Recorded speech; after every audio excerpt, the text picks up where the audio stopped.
it's so, like you were saying, funny and so stark how, especially on the right wing side, they're just so used to using anti-Semitic tropes that even when they defend Israel, they just can't help but use not just anti-Semitic tropes, but to gesture to specific Jewish people who are like embodying these tropes. Like, not at least, but when liberals invoke these kinds of tropes, it's usually because they don't realize that they're doing it. When they talk about outside agitators or stuff like that, they don't realize the sort of deep history there of like disrupting civil rights by implying like that. But he just said, says George Soros. Like, oh, it's George Soros. It's just George Soros. Well, I mean, that's in part because many of the Christian Zionists that support Israel are massive anti-Semites.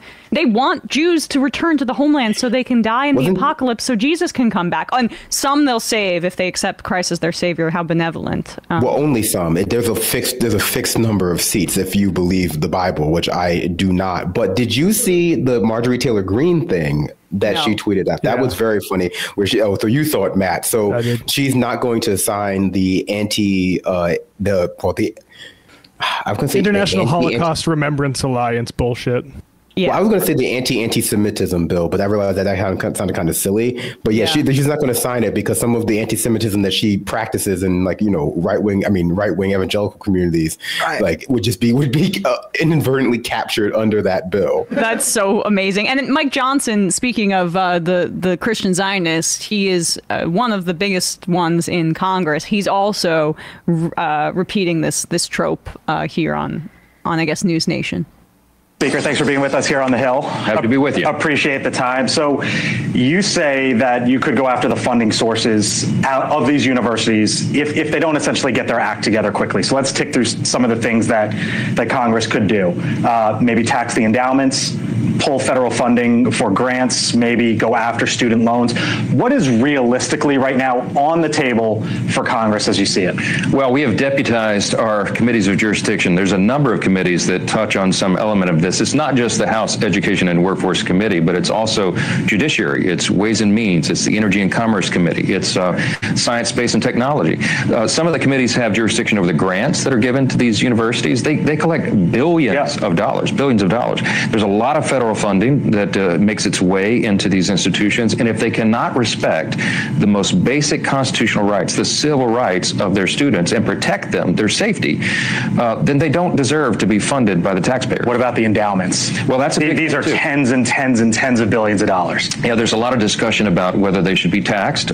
They also get very generous tax benefits as they operate as nonprofits.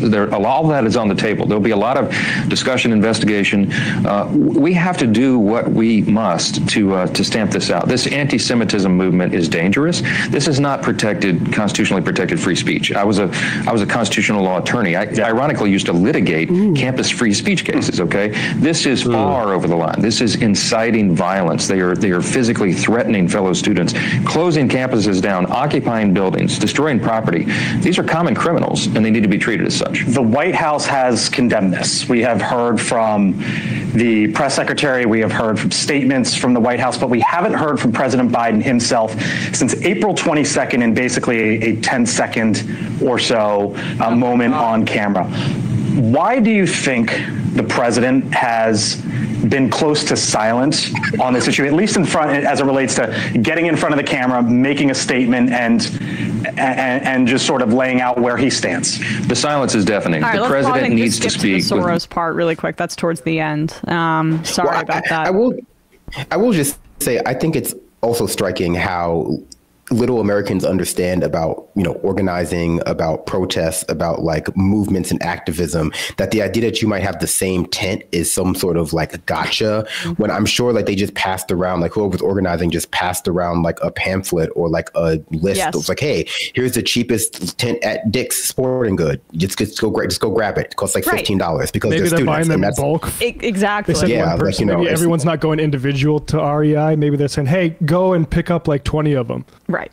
All right. Here's the part that I was referencing. Sorry about that. Hamas is a foreign terrorist organization. We saw the Intifada flag that was flown at that university building at Columbia University. Should the FBI step in and investigate here? I think it's a dangerous situation. Hamas openly endorsed the protest at Columbia University. They literally did that an hour before we spoke there last Wednesday. We had a press event, and I met with the president of the university, President Shafiq, in her own conference room, and I told her with four of my colleagues from the House, she needed to resign if she could not get control of the situation. What's happened at the campus, the escalation, the violence, the necessity of the NYPD coming in to break it all up, never had to happen. We need administrators to step up, university officials to step up and do their job. The most basic function that they have is the safety and security of their students. Too far at this point for the FBI to look into this, or not necessarily? No, I wouldn't say. I think the FBI needs to be all over this. I think they need to look at the root causes and find out if some of this was funded by, I don't know, George Soros or overseas entities. There's a sort of a common theme and a common strategy that seems to be pursued on many of these campuses. I noticed myself, and many of us did, while we were on site at Columbia University, the tents at their little encampment there, many of them matched. They were same color, make, and model. Did somebody purchase that and send it in? It looks pretty orchestrated to me. You know why they'd rather talk about the tents is because when you actually say that anti-Jewish hate is happening, you can't substantiate that. I grant that is probably fairly troubling for a young person who was brought up in a Zionist household, who was propagandized to believe that any criticism of Israel is setting this table for the next Shoah, to be exposed to anti-Zionist protests. What we owe those students, ironically, given all this attack on DEI, or is a trigger warning that you are about to receive a certain type of education that might be difficult for you. And that's all. That's all that, and also, of course, everyone's safety, including the anti-Zionist protesters themselves, needs to be protected. But like, as far as anti-Israel chants being violence, that is a lie setting a pretext for cops to go in and smash heads of protesters. It's also, it's also setting the groundwork, not to disaggregate it from what's going on in Gaza, but to set the groundwork for future protests in the United States of America being tamped down for being like anti-American. Because, it's a hop, skip, and a jump from like, oh, well, anti-Israel protests are illegal and anti-Semitic. So what's going to be the excuse for like making anti-American protests illegal? I mean, they're already basically illegal in most states at this point. Well, I guess not most, but 2/3, let's say, depending on like how your governor is. And so like it's hard to see people chant for this stuff, especially as reproductive rights are quote unquote on the ballot.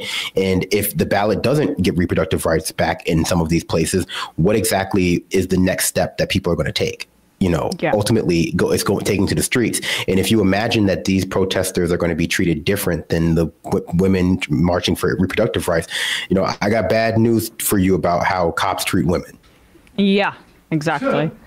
Hey, folks, don't forget to hit the subscribe button and check out our daily show. We do it every day at 12 p.m. Eastern for about 2.5 hours. We even take phone calls. You should check that out.